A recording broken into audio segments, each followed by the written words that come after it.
ഇന്ത്യയിൽ cast census ആദ്യമായിട്ട് കൊണ്ടുവരുന്നത് ബ്രിട്ടീഷുകാരാണ്. അതായത് ഇന്ത്യയിലെ സാമൂഹിക വ്യവസ്ഥ മനസ്സിലാക്കാനാണെന്നൊക്കെ പറഞ്ഞാണ് ഇവരിത് കൊണ്ടുവന്നതെങ്കിലും ഡിവൈഡ് ആൻഡ് റൂൾ ടാക്ടിക്സുമായി ബന്ധപ്പെട്ട് ബ്രിട്ടീഷുകാർക്ക് കാര്യങ്ങൾ എളുപ്പമാക്കാനുള്ള തന്ത്രപരമായ ഒരു നീക്കമായിരുന്നു ജാതി സെൻസസിലൂടെ അവർ നടപ്പിലാക്കിയത്.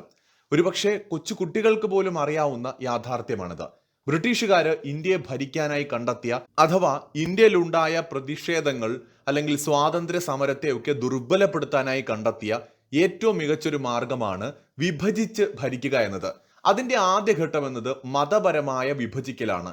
പ്രധാനപ്പെട്ട അക്കാലത്തെ മതങ്ങളായിരുന്ന ഹിന്ദു മുസ്ലിം വിഭാഗങ്ങളെ തമ്മിലടിപ്പിച്ചുകൊണ്ടാണ് ഇവരതിന് തുടക്കമിടുന്നത്. രണ്ടാമത്തെ നീക്കമായിരുന്നു ജാതി സെൻസസിലൂടെ ജാതികളെ മനസ്സിലാക്കിയിട്ട് ജാതികളെ തമ്മിലടിപ്പിച്ചിട്ട് അവസരങ്ങൾ മുതലെടുത്ത് ഭരിക്കുക എന്നത്. അപ്പോ ആദ്യം തന്നെ ജാതി സെൻസസ് കൊണ്ടുവന്നത് ബ്രിട്ടീഷുകാരാണ്. അത് നിർത്തലാക്കിയത് സാക്ഷാൽ ജവഹർലാൽ നെഹ്റു ആണ്. അത് വീണ്ടും നടപ്പിലാക്കണം എന്ന് ഇപ്പോൾ പറഞ്ഞുകൊണ്ടിരിക്കുന്നത് ജവഹർലാൽ നെഹ്റുവിന്റെ പരമ്പരയിലുള്ള അദ്ദേഹത്തിന്റെ കൊച്ചുമകൻ എന്ന് വിളിക്കാവുന്ന നമ്മുടെ രാഹുൽ ഗാന്ധിയാണ്. ജവഹർലാൽ നെഹ്റു നിർത്തലാക്കിയ, കോൺഗ്രസ് വേണ്ടെന്ന് വെച്ച ഇന്ദിരാഗാന്ധിയും രാജീവ് ഗാന്ധിയും ഒരിക്കലും നടപ്പാക്കരുത് എന്ന് ആഗ്രഹിച്ച ജാതി സെൻസസ് ഇന്ത്യയിൽ വേണമെന്ന് വാശി പിടിക്കുന്നത് രാഹുൽ ഗാന്ധിയും ഇന്നത്തെ കോൺഗ്രസ് നേതൃത്വവുമാണ്. ജയറാം രമേശിനെ പോലെയുള്ളവരാണ്.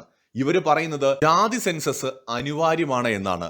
എന്നാൽ കോൺഗ്രസിലെ തന്നെ നേതാക്കള് 2024 തെരഞ്ഞെടുപ്പില് പ്രകടന പത്രികയിൽ ജാതി സെൻസസ് എന്ന് കണ്ടപ്പോൾ ഇത് അപകടകരമാണ്, ദയവ് ചെയ്ത് അങ്ങനെ നിങ്ങൾ ചെയ്യരുത് എന്ന് പറഞ്ഞുകൊണ്ട് നമ്മുടെ ഖാർഗെയ്ക്ക് കത്തൊക്കെ എഴുതിയിരുന്നു, ആനന്ദ് ശർമ്മയെ പോലെയുള്ളവര്. പക്ഷെ പ്രത്യേകിച്ച് ഗുണമൊന്നും ഉണ്ടായില്ല. അതായത് കോൺഗ്രസ് അവരുടെ പരമ്പരാഗതമായ രാഷ്ട്രീയത്തിൽ നിന്ന് മാറിയിട്ട് ജാതി സെൻസസിനെ മുറുകെ പിടിച്ച് മുന്നോട്ട് പോകുമ്പോൾ ആത്യന്തികമായി ഇവിടെ സംഭവിക്കുന്നത് കോൺഗ്രസിന്റെ തന്നെ പതനമായിരിക്കും. അതിലേക്ക് ഞാൻ വരാം. അതിനു മുമ്പ് ഇന്ത്യയെ അത് പലതരത്തിൽ ബാധിക്കാനുള്ള സാധ്യതകളുമുണ്ട്. സ്പുട്നിക് എന്ന റഷ്യൻ മാധ്യമം കാസ്റ്റ് സെൻസസും രാഹുൽ ഗാന്ധി ഇതിന്റെ ഈ ഒരു അജണ്ടയുമായിട്ട് മുന്നോട്ട് പോകുന്നതിനെയും കൃത്യമായി വിശകലനം ചെയ്തുകൊണ്ട് ഒരു ലേഖനം എഴുതിയിട്ടുണ്ട്. ശരിക്കും ഇന്ന് ഇവരെ ആവശ്യപ്പെടുന്ന തരത്തിലുള്ള ഒരു കാസ്റ്റ് സെൻസസ് 1901 ബ്രിട്ടീഷുകാർ കൊണ്ടുവന്നു. അത് ഈ ഭിന്നിച്ചു ഭരിക്കുക എന്ന തന്ത്രത്തിന്റെ ഭാഗമായിട്ടാണ്. അതിനു മുമ്പും ചില സെൻസസുകൾ ബ്രിട്ടീഷുകാർ ഇന്ത്യയിൽ നടത്തിയിട്ടുണ്ട്. 1931 അവസാനമായിട്ടൊരു കാസ്റ്റ് സെൻസസ് നടന്നത്. എന്നാൽ പിന്നീട് അത് ജവഹർലാൽ നെഹ്റു വേണ്ടെന്ന് വയ്ക്കുകയാണ് ചെയ്തത്. സ്വതന്ത്ര ഇന്ത്യ തൊട്ട് അങ്ങോട്ട് ഇത് ഇന്ത്യക്കാരെ വിഭജിക്കാനുള്ള ഒരു നീക്കമാണെന്ന് മനസ്സിലാക്കി 1951 ശേഷം ജവഹർലാൽ നെഹ്റു ഇത് ഡിസ്കണ്ടിന്യൂ ചെയ്തു. പിന്നീട് ഇങ്ങോട്ട് ഇന്ത്യയുടെ ചരിത്രത്തിൽ അത്തരം ഒരു കാസ്റ്റ് സെൻസസ് നടന്നിട്ടില്ല. 2011 ഒരു കാസ്റ്റ് സെൻസസിന് എന്ന് പറയാവുന്ന ഒരു സെൻസസ് നടന്നിട്ടുണ്ട്. Socio economic and cast census എന്നാണ് ഇത് അറിയപ്പെടുന്നത്. 2010 അന്നത്തെ കോൺഗ്രസ് ഗവൺമെന്റ് UPA ഗവൺമെന്റ് അതിന് ധാരണയിലാവുകയും പിന്നീട് ഇത്തരം ഒരു സെൻസസ് നടക്കുകയും ചെയ്തു. പക്ഷെ അതിലെ ഡേറ്റകൾ പുറത്തുവിടാൻ ആ സമയത്ത് അവർ തയ്യാറായില്ല. 2013 കോൺഗ്രസ് നേതൃത്വത്തിലുള്ള കർണാടക ഗവൺമെന്റ് ഒരു കാസ്റ്റ് സെൻസസ് നടത്തുകയുണ്ടായി. പക്ഷെ അവരും അതിലെ ഫൈൻഡിങ്സ് ഒന്നും പുറത്തുവിട്ടില്ല. ജാതി രാഷ്ട്രീയം ഇന്ത്യയെ വളരെ മോശമായി ബാധിക്കുമെന്നത് സാധാരണ രീതിയിലുള്ള രാഷ്ട്രീയം മനസ്സിലാക്കുന്ന ആർക്കും അറിയാവുന്ന കാര്യമാണ്. രാജ്യത്തിന്റെ അഖണ്ഡതയ്ക്കും ഐക്യത്തിനും ജാതി രാഷ്ട്രീയവും മതരാഷ്ട്രീയവും വലിയ അപകടമാണ്. കോൺഗ്രസ് ഗവൺമെന്റ് BJPയുടെ മേൽ ആരോപിക്കുന്നത് മതരാഷ്ട്രീയമാണെങ്കിൽ അതിനേക്കാൾ അപകടകരമായിട്ടുള്ള ജാതി രാഷ്ട്രീയമാണ് ഇപ്പൊ രാഹുൽ ഗാന്ധി പറഞ്ഞുകൊണ്ടിരിക്കുന്നത്. തന്റെ പൂർവികരെല്ലാം വേണ്ടെന്ന് വെച്ച ജാതി സെൻസസ് രാഹുൽ ഗാന്ധി വേണമെന്ന് ഇപ്പോൾ ആവശ്യപ്പെടുന്നതിന്റെ പിന്നിലെ കാരണം പുറത്തു നിന്നുള്ള ഒരു ഇൻഫ്ലുവൻസ് ആണ്. നരേന്ദ്രമോദിയെ തകർക്കാനായിട്ടുള്ള ബാഹ്യശക്തികളുടെ ഇടപെടൽ കാരണമാണ് രാഹുൽ ഗാന്ധി ഇപ്പോൾ ഇത്തരമൊരു ആവശ്യം ഉന്നയിക്കുന്നത് എന്നാണ് സ്പുട്നിക് അതിന്റെ ലേഖനത്തിൽ പറയുന്നത്. ഇന്ത്യ സ്വാതന്ത്ര്യം നേടുന്ന സമയത്തും നമ്മുടെ ഭരണഘടന എഴുതുന്ന സമയത്തുമൊക്കെ രാജ്യത്ത് പലതരത്തിലുള്ള അസമത്വങ്ങൾ ഉണ്ടായിരുന്നു. സ്വാഭാവികമായിട്ടും അത് പരിഹരിക്കാൻ വേണ്ടിയിട്ട് പല നിർദ്ദേശങ്ങളും അക്കാലത്ത് ഡോക്ടർ BR അംബേദ്കറിനെ പോലെയുള്ള വളരെ വിഷനുള്ള നേതാക്കൾ മുന്നോട്ട് വയ്ക്കുകയും ഭരണഘടനയിലടക്കം അതിന്റെ സ്വാധീനം നമുക്ക് കാണാനും സാധിക്കും. എന്നാൽ അതെല്ലാം തന്നെ താൽക്കാലികമായിരുന്നു. സ്വാതന്ത്ര്യം നേടിയ ഇന്ത്യക്ക് ആ സമയത്ത് ഉണ്ടാകേണ്ട സാഹചര്യങ്ങൾക്കനുസരിച്ചുള്ള നിർദ്ദേശങ്ങളായിരുന്നു അത്. അന്ന് മനുഷ്യരെ മുഖ്യധാരയിലേക്ക് കൊണ്ടുവരാൻ വേണ്ടിയിട്ടടക്കം കൊണ്ടുവന്ന പലതും രാജ്യത്ത് പുരോഗതി ഉണ്ടാകുന്നതിനനുസരിച്ച് മാറുകയും ഒരു ഏക സിവിൽ കോഡിന് തുല്യമായ എല്ലാ മേഖലയിലും, അതായത് ഇന്ത്യക്കാർക്കെല്ലാം തുല്യത എന്നതിലേക്ക് മാറുകയും ചെയ്യണമെന്ന് തന്നെയാണ് ഭരണഘടന വിഭാവനം ചെയ്ത അംബേദ്കർ പോലും ആഗ്രഹിച്ചിട്ടുള്ളത്. ഈവൻ 370 അനുച്ഛേദം പോലും അന്ന് അത് ഇന്ത്യയുടെ ഭാഗമായിട്ട് കാശ്മീരിനെ മാറ്റുമ്പോൾ കൊണ്ടുവന്നുവെങ്കിലും പതിയെ പതിയെ അത് മാറ്റിയിട്ട് പൂർണ്ണമായിട്ടും ജമ്മു കാശ്മീരിനെ ഇന്ത്യയുടെ ഒരു സ്റ്റേറ്റ് ആക്കി മാറ്റുക എന്നതായിരുന്നു അവരുടെയൊക്കെ ആഗ്രഹം. അക്കാലത്ത് നമ്മുടെ നേതാക്കളൊക്കെ, പ്രത്യേകിച്ച് കോൺഗ്രസ് നേതാക്കളെല്ലാം വളരെ നാഷണലിസ്റ്റ് ആയിട്ടുള്ള നേതാക്കളായിരുന്നു. ദൗർഭാഗ്യവശാൽ ഇന്നത് അന്യം നിന്നുകൊണ്ടിരിക്കുകയാണ്. 1970-കൾക്ക് ശേഷം 1974 ഇന്ത്യ നടത്തിയ ആണവ പരീക്ഷണം വെസ്റ്റേൺ രാജ്യങ്ങളെയും അമേരിക്കയും ഒക്കെ ഞെട്ടിച്ചു കളഞ്ഞു. ഒരു ചെറിയ ഒരു സൂചന പോലും കൊടുക്കാതെയാണ് സ്മൈലിംഗ് ബുദ്ധ എന്ന ആ ഒരു പേരിൽ നമ്മൾ ആ ഒരു മിഷൻ നടത്തിയത്. ഇതോടുകൂടി ഇന്ത്യ കൂടുതൽ ശക്തമാകുന്നു എന്ന് മനസ്സിലാക്കിയ വിദേശ ശക്തികൾ ഇന്ത്യയെ ദുർബലപ്പെടുത്താനുള്ള ശ്രമങ്ങൾ ആരംഭിക്കുമെന്ന് പ്രത്യേകം പറയേണ്ട. അതിന്റെ ഒരു തെളിവ് ഇന്ന് ആണവായുധം കണ്ടെത്താൻ ശ്രമിക്കുന്ന ഇറാനെ എങ്ങനെയാണ് അമേരിക്കയും വെസ്റ്റേൺ രാജ്യങ്ങളും ഹാൻഡിൽ ചെയ്യുന്നത് നോക്കുക, എങ്ങനെയാണ് ഉത്തര കൊറിയ ട്രീറ്റ് ചെയ്യുന്നത് നോക്കുക. ഇത് വെച്ച് മനസ്സിലാക്കാം ഈ ശീതയുദ്ധം നിലനിന്നിരുന്ന അമേരിക്ക വളരെ ശക്തമായിട്ട് ഡോമിനേറ്റ് ചെയ്ത് ഗ്ലോബലി നിന്നിരുന്ന ഒരു സമയത്ത്, ഇന്നിപ്പോൾ മൾട്ടിപോളർ വേൾഡ് ഒക്കെ ആണെന്ന് പറയാം, ഈ സോവിയറ്റും യു എസും തമ്മിൽ വളരെ വലിയ മത്സരം നടന്നിരുന്ന കഴിഞ്ഞ നൂറ്റാണ്ടില് ഇന്ത്യയെ പോലെ ഒരു ദരിദ്ര രാജ്യം ആണവായുധ ശക്തി നേടുക എന്ന് പറഞ്ഞാൽ യു എസിനെയും അവരുടെ സഖ്യകക്ഷികളെയും എത്രത്തോളം അത് ആശങ്കപ്പെടുത്തുമെന്ന് നമുക്ക് ഊഹിക്കാമല്ലോ. അപ്പോൾ എന്തുമാത്രം അവർ അതിനകത്ത് ഇടപെടും, ഇന്ത്യയുടെ ഇന്റേണൽ പൊളിറ്റിക്സിലടക്കം ഇടപെടുമെന്നും നമുക്ക് ഊഹിക്കാം. 1974 ഈ ഇൻസിഡന്റ് ഒന്ന് ഓർത്തു വയ്ക്കുക എല്ലാവരും. ഈ വീഡിയോയിൽ ഇത് വളരെ പ്രധാനമാണ്. 1974 നമ്മൾ ആണവായുധം നേടിയ തൊട്ടടുത്ത വർഷം ഇന്ത്യ നേരിട്ട മറ്റൊന്നാണ് എമർജൻസി, അടിയന്തരാവസ്ഥ. ഈ അടിയന്തരാവസ്ഥ എങ്ങനെ ഇന്ത്യയിൽ ഉണ്ടായി, അതിൽ എങ്ങനെയാണ് വിദേശ ശക്തികൾ ഇടപെട്ടത് എന്നതിനെക്കുറിച്ച് മറ്റൊരു വീഡിയോയിൽ നമുക്ക് വിശദമായി സംസാരിക്കാം. ഇന്ദിരാഗാന്ധി ഇന്ന് നരേന്ദ്രമോദി ഇപ്പോൾ അനുഭവിച്ചുകൊണ്ടിരിക്കുന്നതും ഇന്ദിരാഗാന്ധി അടിയന്തരാവസ്ഥ കാലത്ത് അനുഭവിച്ചതും എന്തായിരുന്നു എന്ന് നമുക്ക് അപ്പോൾ സംസാരിക്കാം. ഇന്ത്യയിൽ അന്ന് സംഭവിച്ചത് എന്താണെന്നുള്ളതും ആ വീഡിയോയിൽ ഞാൻ പറയാം. ഇനി ഇതിനകത്ത് മറ്റു ചില കാര്യങ്ങളാണ് എനിക്ക് പറയാനുള്ളത്. കാരണം ഈ വീഡിയോയിൽ രാഹുൽ ഗാന്ധിയുടെ ഇന്നത്തെ നിലപാട് എത്രത്തോളം ഇന്ത്യയെ തകർക്കും, കോൺഗ്രസിനെ തകർക്കുമെന്നാണ് ഞാൻ പറയാനായിട്ട് ആഗ്രഹിക്കുന്നത്. അതായത് ഈ 74 നമ്മൾ ആണവായുധം കണ്ടെത്തുന്നു, 75 എമർജൻസി വരുന്നു, 77 വരെ വലിയ പ്രശ്നങ്ങൾ ഇന്ത്യ കാണുന്നു. അതിനുശേഷം അടുത്ത് 77 നടക്കുന്ന തെരഞ്ഞെടുപ്പിൽ എന്താണ് സംഭവിക്കുന്നത്? ഇന്ത്യയിൽ ഒരു പൊളിറ്റിക്കൽ ചേഞ്ച് ഉണ്ടാവുകയാണ്. മൊറാർജി ദേശായിയുടെ നേതൃത്വത്തിൽ ഇന്ത്യയിൽ ഒരു പുതിയ പാർട്ടി അല്ലെങ്കിൽ ഒരു പുതിയ പ്രസ്ഥാനം അധികാരത്തിലേക്ക് എത്തുകയാണ്. അന്ന് കോൺഗ്രസ് വളരെ വലിയ തിരിച്ചടി നേരിട്ട ഒരു കാലം. 154 സീറ്റുകളോ മറ്റോ ആണ് അവർക്ക് കിട്ടുന്നത്. അതായത് വലിയൊരു മെജോറിറ്റിയിൽ നിന്ന് ഇന്ദിരാഗാന്ധി തോൽക്കുന്നു. അതേസമയത്ത് 295 സീറ്റുകൾ നേടിക്കൊണ്ട് ഈ മൊറാർജി ദേശായിയുടെ നേതൃത്വത്തിലുള്ള ജനതാ പാർട്ടി അധികാരത്തിലേക്ക് എത്തുകയും അവര് ഇന്ത്യയുടെ ഭരണം കൈയാളുകയും ചെയ്യുകയാണ്. അതോടുകൂടിയാണ് ബ്രിട്ടീഷുകാര് 1906 ഔദ്യോഗികമായി ഭയാനകമായി തുടങ്ങി വെച്ച ജാതി സെൻസസ് 1931 അവസാനിക്കുകയും ജവഹർലാൽ നെഹ്റു ഉൾപ്പെടെയുള്ള ദേശീയവാദികൾ വേണ്ടെന്ന് വയ്ക്കുകയും ചെയ്ത ജാതി സെൻസസ്, അതിന്റെ പുതിയ രൂപം ഇന്ത്യ കാണുന്നത് 1977 ശേഷം ഇന്ത്യയിൽ അധികാരത്തിൽ വന്ന ജനതാ പാർട്ടിയുടെ കാലത്താണ്. 1977 അവർ ജയിക്കുന്നു. മൊറാർജി ദേശായി ഇന്ത്യയുടെ പ്രധാനമന്ത്രിയാവുന്നു. 1979 ജനുവരി 1 അന്നത്തെ പ്രധാനമന്ത്രി മൊറാർജി ദേശായിയുടെ നിർദ്ദേശപ്രകാരം ഇന്ത്യയിൽ സാമൂഹികമോ വിദ്യാഭ്യാസപരമോ പിന്നോക്കം നിൽക്കുന്നവരെ തിരിച്ചറിയുക എന്ന ലക്ഷ്യത്തോടെ ഒരു മണ്ഡൽ കമ്മീഷനെ രൂപീകരിക്കുകയാണ്. അതാണ് പിന്നീട് ഇന്ത്യയിൽ ഉണ്ടായ പല പ്രശ്നങ്ങൾക്കും കാരണമായത്. വളരെ കുറച്ചുനാൾ മാത്രമാണ് മൊറാർജി ദേശായി ഇന്ത്യയുടെ പ്രധാനമന്ത്രിയായിരുന്നത്. അദ്ദേഹത്തിന്റെ ഈ ഒരു മണ്ഡൽ കമ്മീഷൻ എന്ന് പറയുന്ന ഉദ്ദേശത്തെ തീർച്ചയായിട്ടും സംശയദൃഷ്ടിയോടെ തന്നെ കാണേണ്ടി വരും. ബാഹ്യശക്തികളുടെ ഇടപെടൽ ഇതിന്റെ പിന്നിലുണ്ടോ എന്നും സംശയിക്കേണ്ടി വരും. എന്തായാലും 1979 രൂപീകരിക്കപ്പെട്ട മണ്ഡൽ കമ്മീഷൻ 2 വർഷത്തിനുള്ളിൽ 1980 ഡിസംബർ 31 റിപ്പോർട്ട് സമർപ്പിച്ചു. എന്നാൽ ഇതിനിടയിൽ മൊറാർജി ദേശായിയുടെ സർക്കാർ താഴെ പോയി. ഇന്ദിരാഗാന്ധി ഇന്ത്യയുടെ പ്രധാനമന്ത്രിയാവുകയാണ്.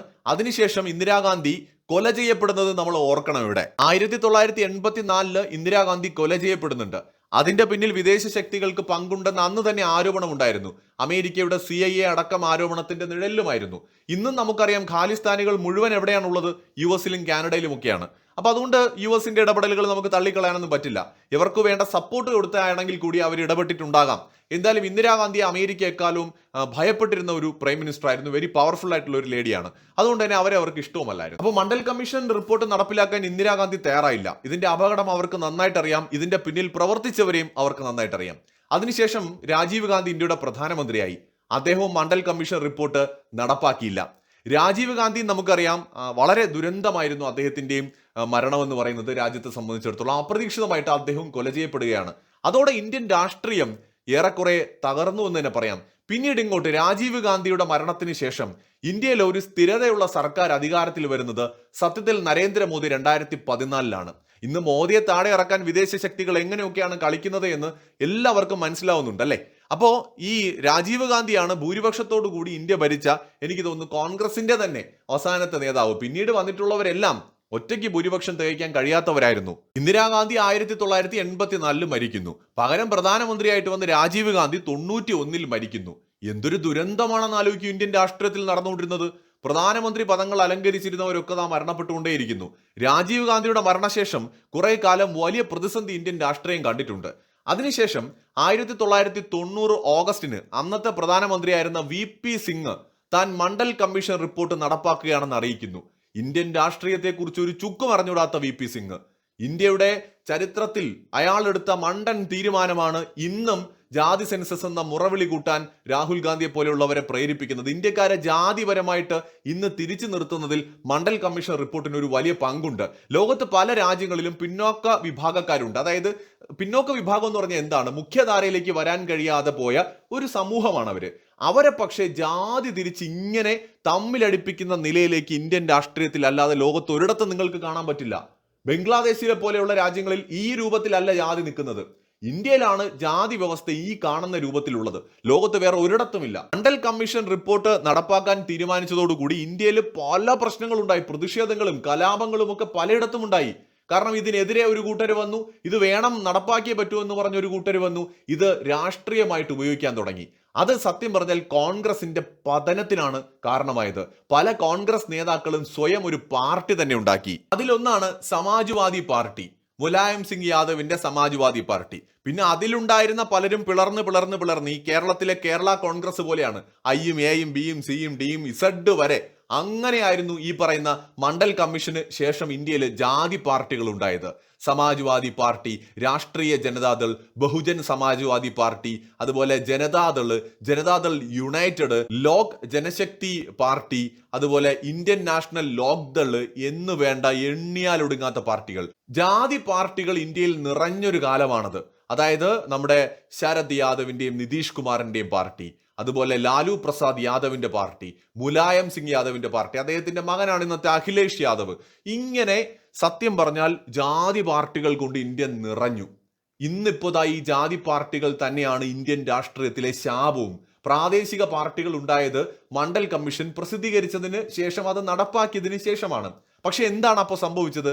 കോൺഗ്രസ് പാർട്ടി ഓൾമോസ്റ്റ് തകർന്നു.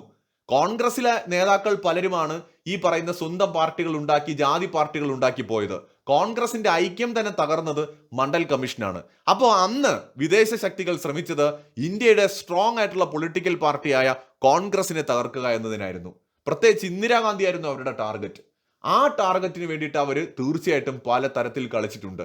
ചാര സംഘടനകൾ പ്രവർത്തിക്കുന്നത് എങ്ങനെയാണെന്ന് ഇന്ന് എല്ലാവർക്കും അറിയാം. പറഞ്ഞു തരേണ്ട കാര്യമൊന്നുമില്ല. പല രൂപത്തിലാണ് അവർ പ്രവർത്തിക്കുന്നത്. ഇന്നിപ്പോ BJP ഒരു സ്ട്രോങ് പൊളിറ്റിക്കൽ പാർട്ടി ആയതുകൊണ്ട് അവരെ തകർക്കാൻ ശ്രമിക്കുന്നു എന്ന് മാത്രം. നരസിംഹറാവുവിന്റെ ഗവൺമെന്റ് ചില എക്കണോമിക് പരിഷ്കാരങ്ങൾ ഇന്ത്യയിൽ കൊണ്ടുവരുന്നു. അടൽ ബിഹാരി വാജ്പേയിയാണ് പിന്നീട് ഒരു സ്ട്രോങ് ഗവൺമെന്റ് ആയിട്ട് അതിനുശേഷം നരസിംഹറാവുവിന് ശേഷം ഇന്ത്യയിൽ കാണുന്നത്. അടൽ ബിഹാരി വാജ്പേയിക്ക് ശേഷം 1ഉം 2ഉം UPA സർക്കാരൊക്കെ തന്നെ വന്നത് എങ്ങനെയാണ്? ഈ ജാതി പാർട്ടികളുടെ സഹായത്തോടെയാണ്. അല്ലെങ്കിൽ UPA ഗവൺമെന്റിന് ഒരിക്കലും ഭരിക്കാൻ പറ്റില്ല ഇന്ത്യയിൽ. അതിനുശേഷം 2014 ഒറ്റയ്ക്ക് ഭൂരിപക്ഷത്തോടെ നരേന്ദ്രമോദി വരുന്നത്. അപ്പൊ മോദിയെ തകർക്കണം, ഇന്ദിരാഗാന്ധിയെ തകർക്കാൻ എങ്ങനെയാണോ അന്ന് ജാതി ഉപയോഗിച്ചത്, മണ്ഡൽ കമ്മീഷൻ എന്ന് പറയുന്ന ഒരു തന്ത്രം പയറ്റിയത്, അതേ രീതിയിൽ. കാരണം ഇന്ദിരാഗാന്ധിയുടെ പുറകില് ഇന്ത്യയുടെ മെജോറിറ്റി വോട്ടുകൾ മാത്രമല്ല, ഹിന്ദു വോട്ടുകൾ മാത്രമല്ല, ഇന്ത്യയുടെ മുസ്ലിം ക്രിസ്ത്യൻ വോട്ടുകൾ വരെ സ്ട്രോങ് ആയിട്ട് നിന്നു എന്ന് കാണാൻ പറ്റും ഈ ഇന്ദിരാഗാന്ധിയുടെ പുറകില്. അതുകൊണ്ടാണ് അവർക്ക് പലപ്പോഴും വലിയ മെജോറിറ്റി കിട്ടിയത്.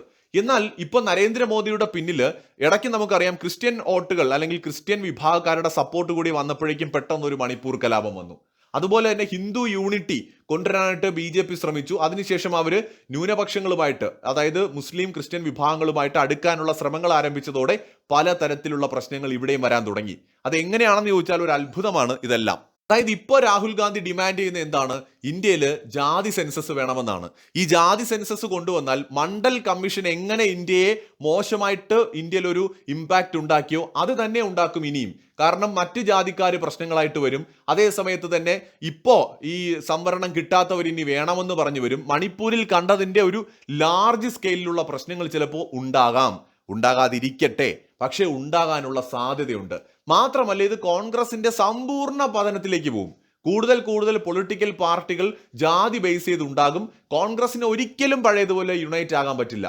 അപ്പൊ ഇവിടെ ശരിക്കും പറഞ്ഞാൽ കോൺഗ്രസിനെ ആരോ തെറ്റിദ്ധരിപ്പിച്ചുകൊണ്ട് തെറ്റായിട്ട് അവരെ ഗൈഡ് ചെയ്യുകയാണ്. അതായത് ഇങ്ങനെ ചെയ്താൽ ഇപ്പൊ മോഡിയെ താഴെ ഇറക്കാം, പക്ഷെ മോഡി മാത്രമല്ല ഇറങ്ങുന്നത്, കൂടെ കോൺഗ്രസും കൂടിയാണ് ഇറങ്ങുന്നത്. ഇവരോട് ആരാണോ പറഞ്ഞു കൊടുത്തത് അവര് ശരിക്കും കോൺഗ്രസിനോട് പറഞ്ഞു കൊടുത്തിരിക്കുന്നത് അവർ കൂടി ഇരിക്കുന്ന കൊമ്പ് മുറിക്കാനാണ്. കോൺഗ്രസ് ഇന്ന് ഇത്രയും തകരാൻ കാരണം മണ്ഡൽ കമ്മീഷൻ റിപ്പോർട്ടാണ്. അതേ കോൺഗ്രസ് തന്നെ ഇപ്പൊ ജാതി സെൻസസിന് വേണ്ടി മുറവിളി കൂട്ടുകയാണ്. ഇതിന്റെ ബെനിഫിറ്റ് ആർക്കാണ് കിട്ടാൻ പോണത്? ജാതി പാർട്ടികൾക്കാണ്, കോൺഗ്രസിനല്ല. SP കിട്ടും, അല്ലെങ്കിൽ ഈ JDUവിന് കിട്ടും. ജാതി പാർട്ടികൾ കൂടുതൽ സ്ട്രോങ് ആവും. കാരണം ജാതിപരമായിട്ട് ഇന്ത്യക്കാർ വിഘടിച്ചു കഴിഞ്ഞാൽ ജാതി പാർട്ടികളല്ലേ സ്ട്രോങ് ആവും. ഒരു ജാതിയുടെ പാർട്ടി ആ ജാതിയിൽ മാത്രം വോട്ട് ചെയ്യും, മറ്റേ ജാതിയുടെ പാർട്ടി ആ ജാതിക്കാർക്ക് മാത്രം വോട്ട് ചെയ്യും. OBC എന്നും SC ST എന്നും ഒക്കെ പറഞ്ഞുകൊണ്ട് അങ്ങനെ പല തട്ടിലായിട്ട് ഇന്ത്യക്കാർ മാറും. ഇത് ഇന്ത്യയുടെ ഐക്യത്തിന് വലിയ ഭീഷണിയാണ്. ഈ യാഥാർത്ഥ്യം മനസ്സിലാക്കേണ്ടത് ജാതി മത ചിന്തകൾക്ക് അതീതമായ നാഷണലിസ്റ്റുകളായിട്ടുള്ള ഇന്ത്യക്കാരാണ്. രാഹുൽ ഗാന്ധി തീ കൊണ്ടാണ് കളിക്കുന്നത്. ദയവേത് ജാതി രാഷ്ട്രീയത്തെ സപ്പോർട്ട് ചെയ്യരുത്. മറ്റൊരു വീഡിയോയുമായി വീണ്ടും കാണാം.